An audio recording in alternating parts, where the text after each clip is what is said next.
niatnya itu bisnis untuk kesejahteraan. Yang kita lakukan ini langsung ada hubungannya dengan manusia. Harus menambah ilmu dan harus menambah kerja keras, namanya etos kerja keras. Kalau kita tidak melihat hubungan dagang langsung, ya kita bisa ketinggalan.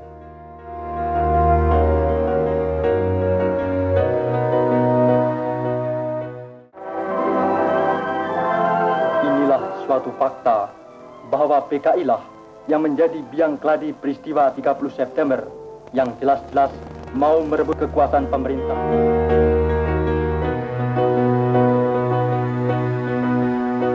Nah, karena beku, maka saya terus mempunyai inisiatif. Ya, saya bicara dengan Pak Harto, yang memimpin negara ini Pak Harto. Nah, terus saya mengusulkan bagaimana kalau Taiwan sudah selesai, kita sudah punya hubungan, baru tidak ada hubungan diplomatik. Pak Harto memperbetul memang kita itu one China policy. Hubungan yang dibekukan itu dengan daratan. Tapi pada waktu itu Pak Harto kan belum semangat. Nah jawabnya ya Angkatan Darat masih trauma. Terus saya maju lagi, bagaimana Pak? Apakah sudah waktunya? Ya ini Cina itu kan komunis. Ketika saya menaikkan diri, karena hubungannya kan saya partner in progress antara pemerintah ini, terutama bidang ekonomi. Yang saya usulkan ke pembukaan hubungan dagang langsung. Penerimaan negara yang berasal dari pajak, cukai dan lain-lain meningkat. Penerimaan devisa juga meningkat sebagian karena naiknya volume ekspor. Ini kesulitannya terang, harus menjaga kehormatan sebagai bangsa. Apalagi wakil presiden terus bilang kepada Cina, ayo kita bersahabat kembali, kan malu tuh. Kan jatuh martabat kita. Nah, dari situ saya, oh ini ya, pemerintah ada kesulitan, saya maju, kan berhasil ini. Ada kalanya kelom gelis dibungkus dengan plastik atau dipasang selempang dari kulit, bludru yang sesuai dengan model dan pesanan untuk kemudian siap dipasarkan. Terima kasih atau tidak terima kasih ya, bukan urusan saya ya. Urusan saya adalah untuk mengabdi kepada bangsa dan negara. Sekarang tugas pokok kita adalah memberi isi kepada kemerdekaan dengan kemajuan, kesejahteraan dan keadilan. Saya akan melihat Taiwan dengan Cina, daratan itu kan mereka sertu berbuyutan, tapi dagangnya jalan. Nah, mengapa kalau saya tidak itu meniru dia?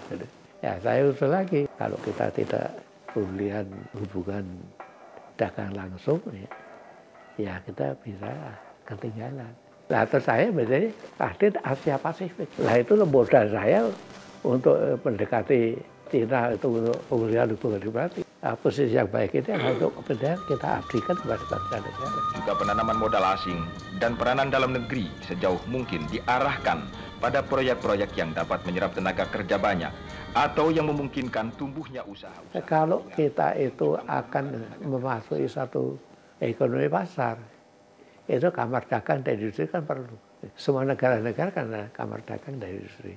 Nah, oleh karena itu kita bentuk Kadin. Kadin pada waktu itu dasarnya adalah Kepres nomor 49 tahun 73. Tapi waktu saya pimpin itu, saya berjuang untuk supaya itu ada undang-undang Kadin.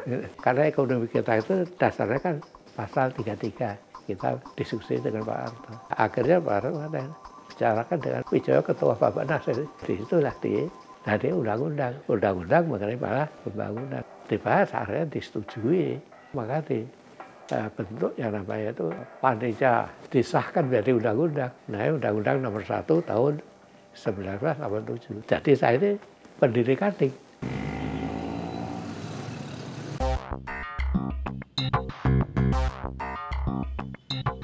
Pada waktu saya menjadi pengurus klasifikasi usaha, saya terdampar itu di Medan sampai 1 bulan lebih. Karena mencari kapal terbang, ada pesawat terbang untuk ke Jakarta ini susah. Tiap 3 hari, tapi ini tidak bisa diangkut, ya kita nunggu lagi. Jadi untuk bisa melakukan penginapan itu susah. Jadi dulu kan hotel-hotel itu kan dipakai untuk tentara-tentara negara yang pada waktu itu pemerintah belum bisa buat perubahan. Nah, Karena saya terdampar di itulah saya berpikir, wah ini mestinya hotel itu nanti ya mempunyai masa depan yang baik. Terus saya membangun hotel itu. Nah, hotel yang pertama yang saya bangun ya di Solo.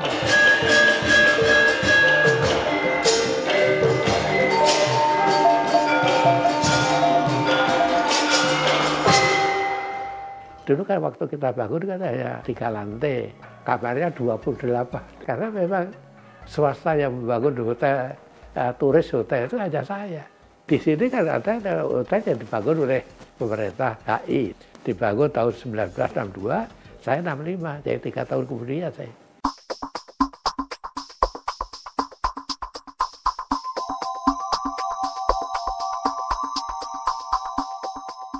Dengan modal itu, maka terus saya berpikir, mengapa saya tidak membangun hotel yang besar? Nah, kita dirikan saya berpikir pada tahun 1970. Tapi pada waktu itu kan orang mengatakan Sukandani itu orang gila ini, bangun hotel dengan hutan. Jalan Tamrin itu belum ada. Syukurlah bahwa peristiwa yang dapat disebut sebagai tragedi nasional seperti peristiwa 5 Agustus 73 di Bandung dan peristiwa Malari 15-16 Januari 74 segera dapat diatasi. Nah, dari cerita panjang menjadi pendek, pokoknya terus berdiri diresmikan oleh Pak Harto tanggal 23 Maret tahun 1974 itu ya. Itu alasan saya lah akan untuk persiapan akomodasi konferensi FATA. Dari konferensi FATA kan di Indonesia. Oleh karena itu saya bisa melakukan pinjaman kredit dari pemerintah.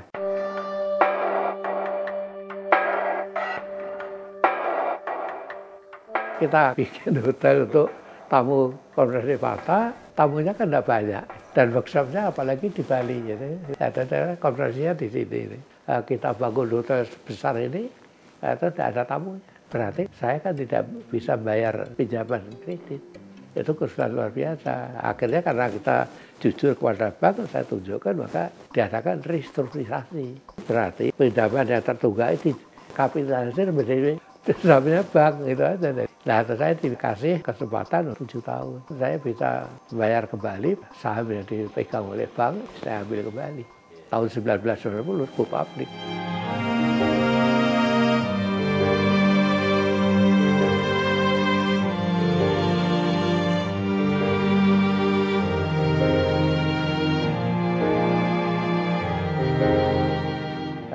Orang sudah diniatkan dan niatnya baik. Niatnya itu bisnis untuk kesejahteraan. Kalau kita berikan pendidikan itu tujuannya adalah pendidikan kebudayaan dan keagamaan. Kalau kita berikan di rumah sakit itu ya, namanya kesehatan dan sosial kemasyarakatan. Kalau kita bisa pondok pesantren ini, ya pondok pesantren ini ya pondok pesantren modern dan sekolah tinggi agama Islam modern. Karena yang kita lakukan ini langsung ada hubungannya dengan manusia.